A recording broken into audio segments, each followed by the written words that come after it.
आज आपल्या वणीतील डॉक्टरांनी तहसील समोर आंदोलन पुकारलेले आहे आणि या आंदोलनामागील कारण काय आहे ते जाणून घेऊया. आजच्या आंदोलनामागचं नेमकं कारण काय आहे? याचं मुख्य कारण असं आहे की प्रत्येक पॅथी, ॲलोपॅथी असो, होमिओपॅथी असो किंवा आयुर्वेदिक असो, यांच्या काउन्सिल वेगवेगळ्या आहेत, यांचं शिक्षण वेगवेगळं आहे, यांचा अभ्यासक्रम वेगळा आहे.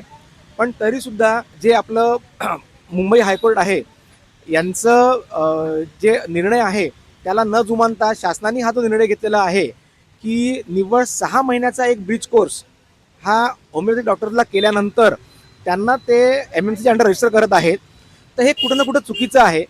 तुम्ही 6 महिन्याचा ब्रिज कोर्स करून जर एका MBBS पात्रता च्या बरोबर तुम्ही नेऊन त्याला बसवत असेल, हे फार चुकीचं आहे. फार चुकीचं यासाठी की जी गोष्ट शिकायला तुम्हाला 6, 10, 15 वर्ष म्हणजे तुम्ही ग्रॅज्युएशन करताय, PG करताय, सुपर स्पेशलायझेशन करताय आणि त्याच्यानंतर ती गोष्ट शिकायला तुम्ही 6 महिन्याच्या क्रॅश कोर्स केलेल्या माणसाला जर तुम्ही त्या लेवलवर नेऊन बसवत आहे, दॅट मीन्स की तुम्ही फार मोठा गुन्हा करताय.